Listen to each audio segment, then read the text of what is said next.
consecuencias de la vasodilatación. Esta está acompañada de un aumento de la permeabilidad vascular. Como resultado sale líquido rico en proteínas, lo que produce el edema. ¿Qué es eso? Además, la sangre se vuelve más viscosa y el flujo se vuelve más lento. Se debería activar sin querer. Sería bueno que lo desactiven porque me va a poner nerviosos. Desactívenlo eso. Ahí abajo hay una. Ahí abajo hay otro. Eso. Izquierda. Ahí, izquierda abajo. Allá a la izquierda. Izquierda abajo es. Antes, hasta que arreglen eso, díganme los nombres de los integrantes, no les pasaron su lista. ¿Quién expuso primero? Nombres completos. Más viscosa y el flujo se hace más lento, generando estasis. Aumento de la permeabilidad vascular es una característica de la inflamación aguda. Esta permite la salida de proteínas plasmáticas y líquido hacia el espacio extravascular.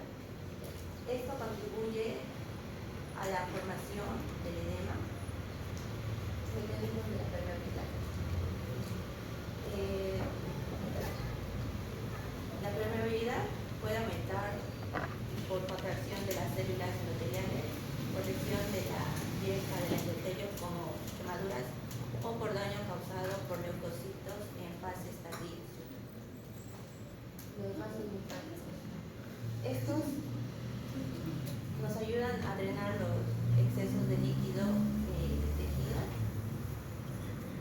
Durante la inflamación su actividad aumenta y pueden transportar células inflamatorias y microorganismos.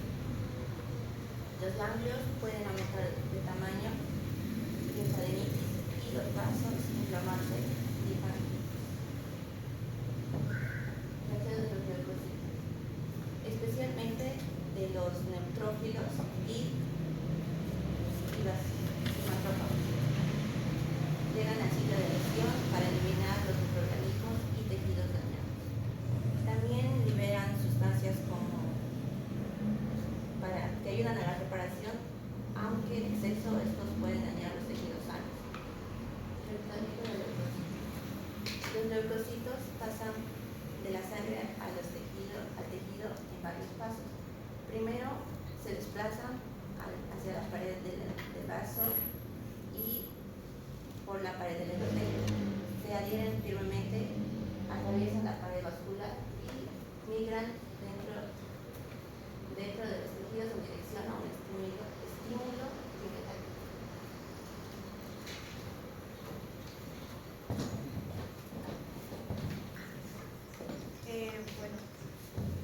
La adherencia de los leucocitos al endotelio. La sangre que fluye normalmente dentro de las vénulas, los eritrocitos ocupan la columna central y desplazan a los leucocitos hacia la periferia. En inflamación, el flujo sanguíneo es más lento, es un proceso llamado éxtasis, lo que provoca que los leucocitos se desplacen hacia la pared del vaso, y este proceso se llama la maquinación. Luego los leucocitos se adhieren de forma débil y se separan y se vuelven a unir de una manera repetitiva. A este proceso se llama rodamiento leucocitario hacia la pared del vaso. La adhesión está medida por moléculas de adhesión presentes en leucocitos y células endoteliales que es estimulada por secreciones liberadas en respuesta a microbios o lesión. El rodamiento está mediado por las selectinas, que son moléculas que hacen que se adhieran y se separen. Entre ellas tenemos la L-selectina, que se encuentra en los leucocitos, tenemos la E-selectina, que está en el endotelio, y la T-selectina, que está en el endotelio y en las plaquetas. Las citocinas como la TNF y la IL-1 inducen la expresión de las moléculas de adhesión. Después del tratamiento, estos leucocitos se adhieren firmemente mediante integrinas que se unen a sus ligamentos endoteliales, que estos son el ICA1 y el BK1. Las quimiosinas activan las integrinas y producen una adhesión firme, deteniendo al leucocito sobre el endotelio. Después tenemos la transmigración o diapédesis de los leucocitos. Después de la adhesión firme, los leucocitos atraviesan el endotelio en un proceso llamado transmigración o diapédesis, que ocurren principalmente en las glándulas postcapilares. Las quimiosinas estimulan a los leucocitos adheridos para que estos atraviesen entre las células endoteliales, siguiendo el gradiente químico hacia donde está la lesión. Este paso está mediado por la molécula de la lesión como la BK1. Los leucocitos atraviesan el endotelio, rompen la membrana basal con enzimas y pasan al tejido extravascular. En el tejido conjuntivo, los leucocitos se fijan a la matriz extracelular por medio de las integrinas y las CD44.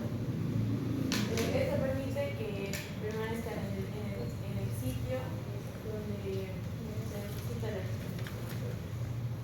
Después tenemos la quimiotaxis de los leucocitos. La quimiotaxis es el movimiento dirigido de los leucocitos hacia el sitio de lesión o inflamación o infección siguiendo un gradiente químico.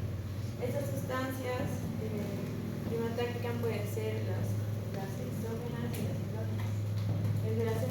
Las endógenas son las que vienen fuera del cuerpo, principalmente pueden ser los microorganismos.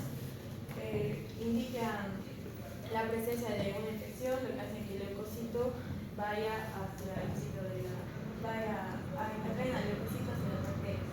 Un ejemplo puede ser los productos bacterianos como péptidos con N-formilmetionina.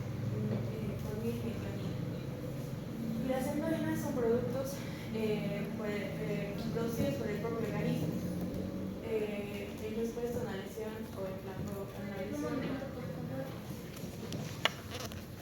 Guarden sus celulares.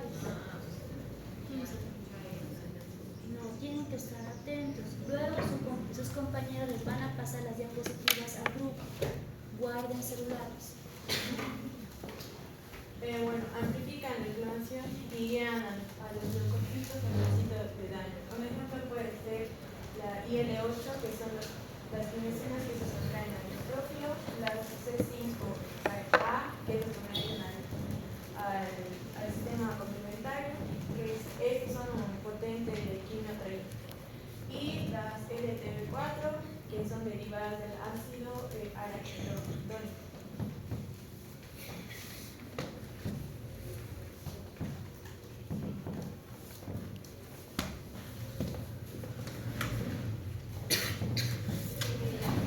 Reconocimiento de los microbios y tejidos sanos. Bueno, cuando ya se resultados de leucocitos, ya sea si existe de infección o a la muerte celular, estos deben conocer su función, ¿no? Y esta respuesta se divide en las siguientes dos, que es el reconocimiento de los agentes lesivos y activación del leucocito, ya sea para la respuesta de células o para la exterminación.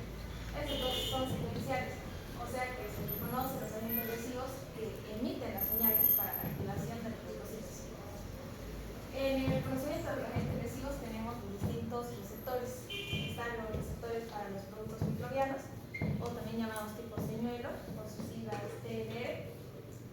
Estos reconocen, por ejemplo, los lipopolisacáridos, también el ARN de algunos microbios y los micróbidos CpG manipulados. ¿Cómo pasa esto? Básicamente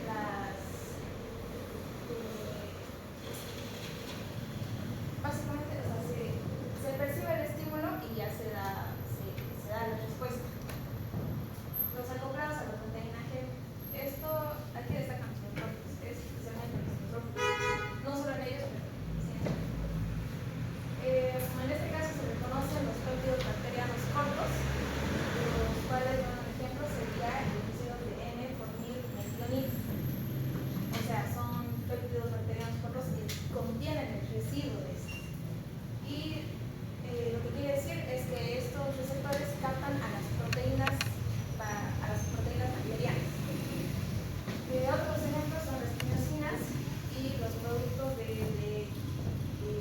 clasificación de como C5A y los mediadores de químicos.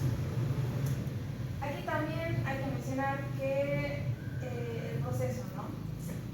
En este caso, la unión de los ligandos, o sea, la unión del ligando puede ser los complementos o las tirosinas, la unión de eso hacia los receptores da como inicio a otros dos procesos, que es la migración de las células por el endotelio y también la activación de la señalización del estallido respiratorio. El tercer receptor es para las opsonidas. ¿Qué es opsonidación? La opsonidación es básicamente el procedimiento en el cual se recubre al microbio. O sea, los receptores para las opsonidas van hacia las proteínas que recubren a los microbios. Un ejemplo de este son, pueden ser los fragmentos de la proteína C3, los cuales después van a los receptores de los fagocitos, que sería el CR1. Otro ejemplo es que se puede recubrir al microbio por completo de anticuerpos específicos como IgG, y de ahí el fagocito ya lo capta por su factor de Fc beta o Fc beta E. Y por último están los receptores para las citoninas. Los receptores para las citoninas, de aquí puede destacar el interferón beta, por sus siglas de IFN. Y lo mismo, capta y se activa. Ahora, como pudieron ver aquí, se divide en dos, el reconocimiento y la activación. Vamos a la activación. La activación, o sea, la eliminación de los agentes lesivos. El reconocimiento induce múltiples respuestas de leucocitos, lo cual es denominada la activación del leucocito, y da como resultado el incremento o el acúmulo de calcio citocílico y la activación de proteínas, ya sea como la proteína sinasa C o la fosfolipasa. Ahora, ¿cuál es el procedimiento que destaca? La fagocitosis. La fagocitosis es la más importante para destruir a los microbios o para ser ingeridos. Y esta se divide en tres pasos. El primero es el reconocimiento y unión de partícula que debe ingerir el leucocito. O sea, el mismo reconocimiento que mencioné hace rato. Es lo mismo, son los receptores. Pero aquí les puse ejemplo, puede ser los receptores de manosa, los barredores y también los opsonidas. ¿Cuál va a destacar? Obviamente van a destacar los que son opsonizados. Es como si tuviera una preferencia por estos. Y ahí tengo un dibujo. Que aquí está el macrófago y ese es el receptor y el antígeno. Y bueno, el receptor es como una llavecita que se tiene. Y el atrapamiento, que bueno, se lo voy a explicar. El atrapamiento consiste en que cuando ya la partícula o ya el microbio ya está unido, o sea, ya está unido al receptor, aquí se da que la membrana se divide en dos. Esta membrana misma se divide en dos y es como si fluyera alrededor de la partícula, alrededor del microbio. ¿Y qué da como resultado cuando se divide en dos? El fagosoma. El fagosoma es una vesícula, se puede decir, el cual engloba a lo que sería la partícula o el microbio. Y el fagosoma se llega a unir con el gránulo lisosómico. Y como resultado, estos liberan el contenido al fagolisosoma. Aquí están los números, el fagosoma es el 1, el fagolisosoma es el 2 y el material que se expulsa.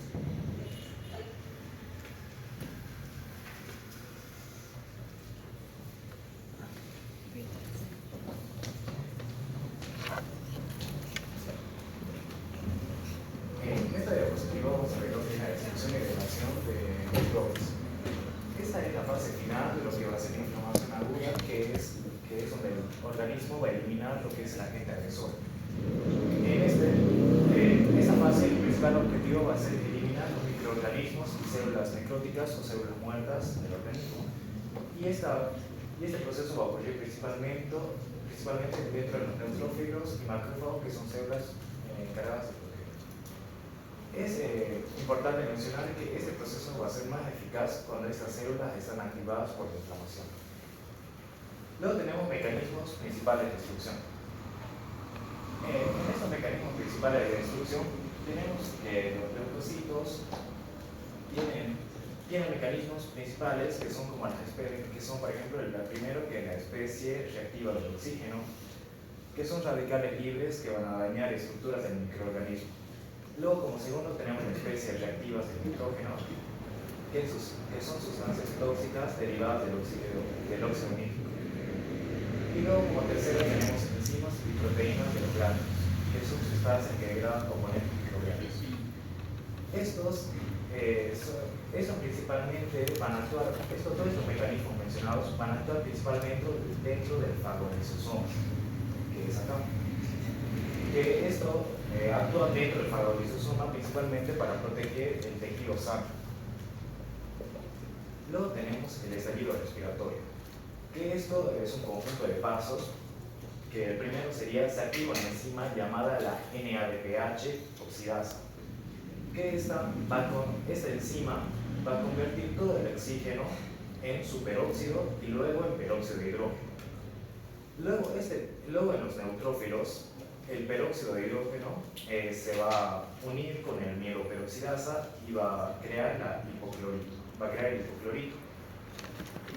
Y el hipoclorito es muy importante, ya que es similar a una alergia y destruye bacterias rápidamente.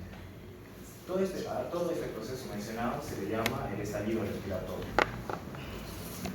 Luego también tenemos otros mecanismos, que por ejemplo tenemos el óxido nítrico, que al juntarse con otra toxina, con otra molécula, va a formar el peroxinítrico, que es una sustancia muy tóxica.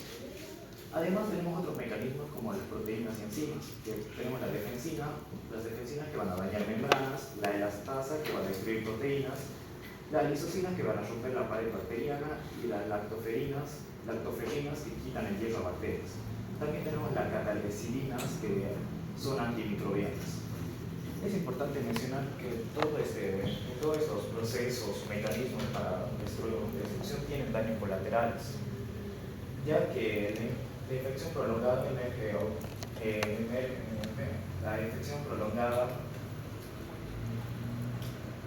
estos mecanismos también pueden dañar células sanas que ocurren en infecciones prolongadas, enfermedades autoinmunes y alergias. Esto pasa porque las leucocinas no distinguen completamente entre el agente agresor y el tejido sano. Y luego, para la finalización de la inflamación, que es el último paso, es cómo se detiene la respuesta.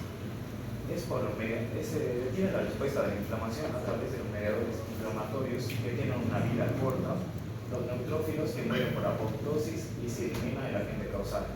También existe un mecanismo de regulación, que es la sustancia antiinflamatoria, que va a tener a las lipoxinas que reemplazan a los leucotrienos, a la IL-10 y a la TGF-beta y a las resorbinas y proteínas. ¿Qué es el TGF-beta? Es un mecanismo el cual va a ayudar a inhibir las inflamaciones. ¿Pero qué significa eso?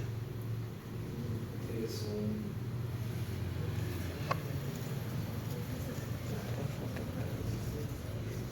¿Qué es IL-10?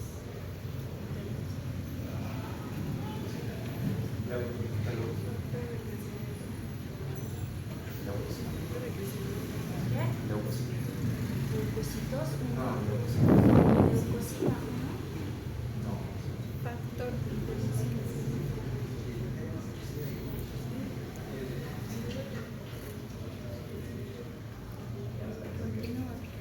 La cosa es que todos estos mecanismos van a evitar daños excesivos y permiten la reparación de tejidos.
provocan vasodilatación, aumento de la permeabilidad, síntomas iguales a los síntomas inflamatorios. Los leucotrienos, que son producidos por leucocitos, ayudan a traer más células inflamatorias, aumentan la permeabilidad vascular y producen leucoespasmo, síntomas potentes de famina. Las toxinas tienen una función contraria, ya que inhiben la inflamación y disminuyen la llegada de leucocitos y glándulas de leucocitos. Siento que en los inhibidores tenemos el factor de activación de plaquetas, conocido como PAP, que es un mediador lipídico producido por macrófagos, macrófagos o células endoteliales. ¿Cómo se activan? Se activan uniéndose a receptores de plaquetas y de globocitos. Y su función es amplificar la inflamación y aumenta la permeabilidad vascular y favorece la adhesión, activación y migración de los globocitos hacia el sitio donde está la adhesión. También tenemos las especies reactivas del signo, los ROS, que son radicales libres, que durante la respuesta inflamatoria son importantes porque destruyen los organismos, pero no vuelven tanto mal, porque al ser tan activos pueden producir daño a las mismas células del hueso, como ser necrosis tisular, entre daño a la membrana de las células.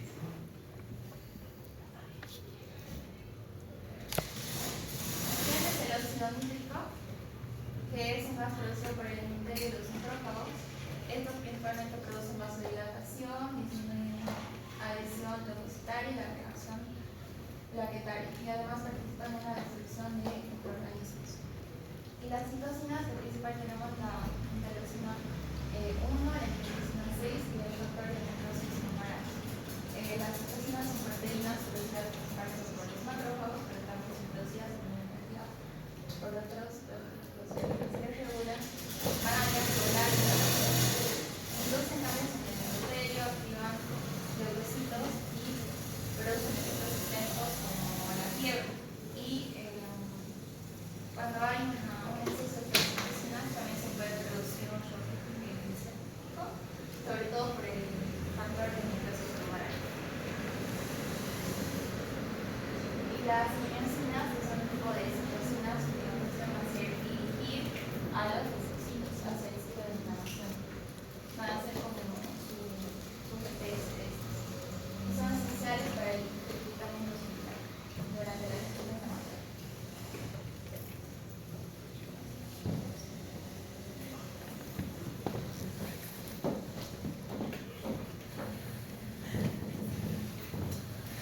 Bueno, vamos a hablar sobre el sistema de complemento.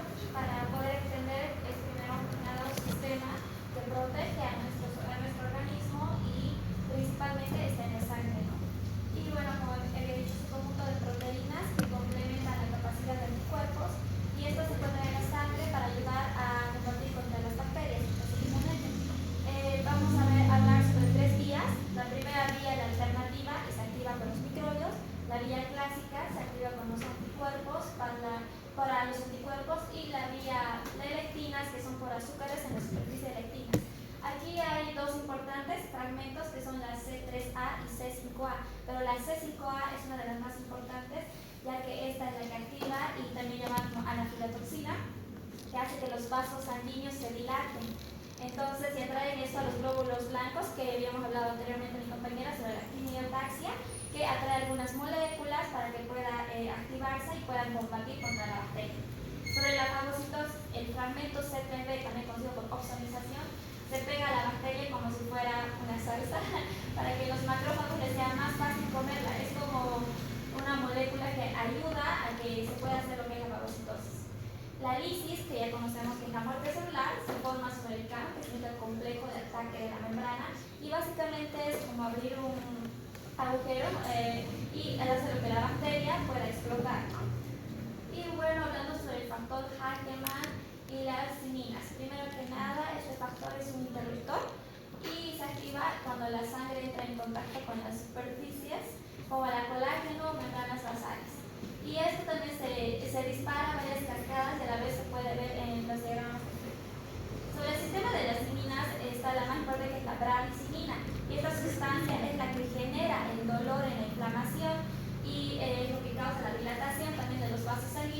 y aumenta la permeabilidad, o sea que es permeable y aumenta también el dolor, ¿no? Y hace que el tejido se hinche, es por eso que la inflamación se puede ver a simple vista también. Y sistema de coagulación. Esta activa la cascada para hablar sobre la trombina y finalmente hace que el coágulo se produzca la fibrina y detener las hemorragias en el momento para que así también se pueda atrapar a los microbios y bacterias. Sistema fibrinolítico, y este es el encargado de disolver el coágulo cuando ya no se necesita, y esto es lo que produce como la plasmina, y igual se puede activar el complemento cerrando el ciclo. Aquí tenemos una pequeña repaso para hablar sobre la quinosina, que es la adherencia que habíamos visto más antes, sobre la integrina, la diaperesis, que es el paso al tejido, la quimiotaxis, que es la dirección, y la activación a la defensa. En este cuadrito es como un mini resumen, que igual está en el libro, que es la vasodilatación, están las prostaglandinas, óxido nítrico y la histamina, que la histamina igual participa en el aumento de la permeabilidad vascular, y la serotonina, ¿no? Como le he dicho más antes, la C3A y C5A es muy importante igual, y la quimiotaxis, el reclutamiento y activación de los leucocitos, y la fiebre que está producida, ¿no?, especialmente por esta molécula que es IL-1 y la DNR prostaglandinas. Y el dolor se da por la prostaglandina y lo que había mencionado, la prazosin. Y la lesión tisular como especies reactivas del oxígeno y enzimas lisosómicas de leucocitos y el óxido nítrico. Le paso la palabra a mi compañero.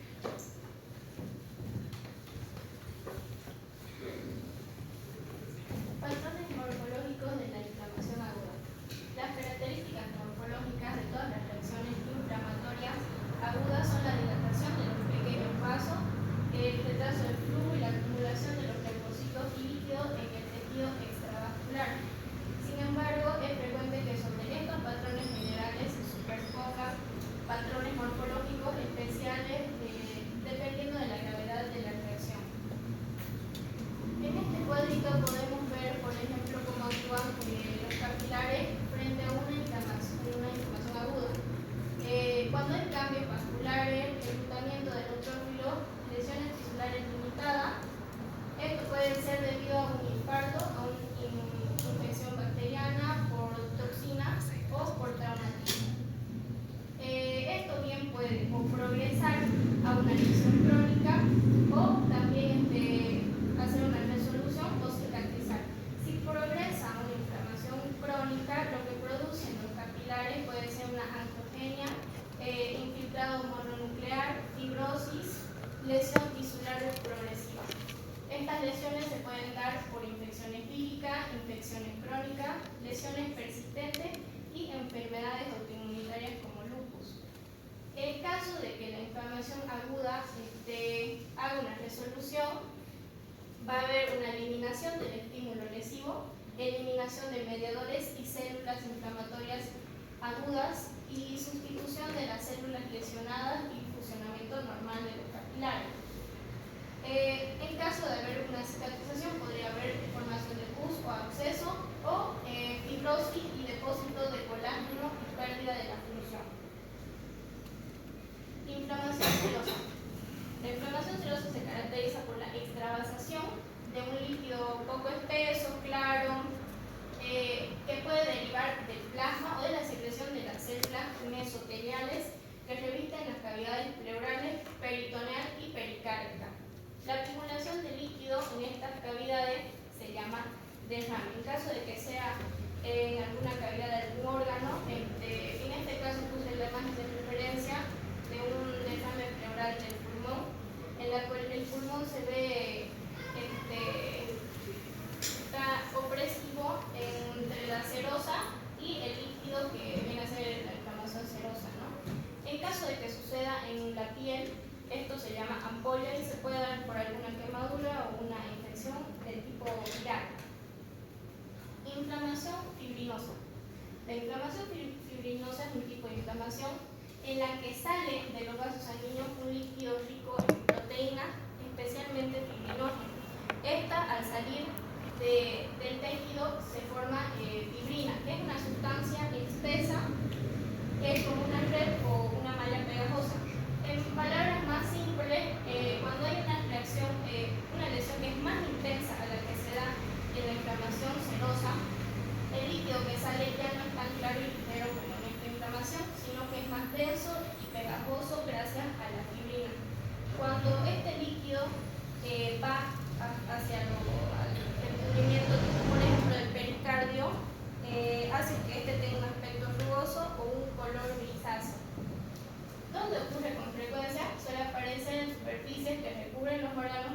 pleura, el pericardio y el peritoneo. ¿Por qué es importante? Porque la fibrina puede proteger temporalmente la zona dañada, pero si no se elimina bien, puede organizarse y formar cicatrización, haciendo que los órganos se peguen y hagan una adherencia entre ellos.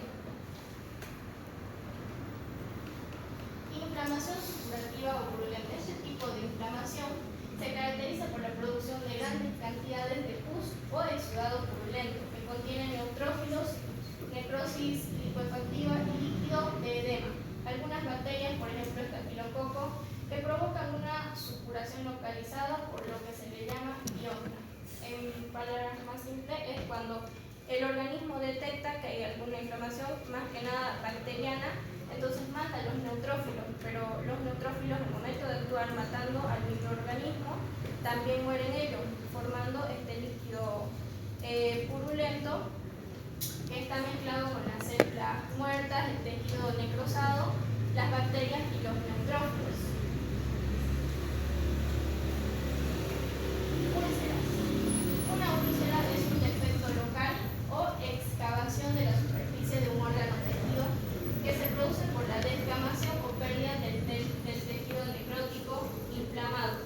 Las ulceraciones solo se producen cuando existe necrosis tisular con la consiguiente inflamación en una superficie cercana. En este caso, puse de ejemplo la úlcera peptídica, que es la úlcera que se da en el estómago, ¿no?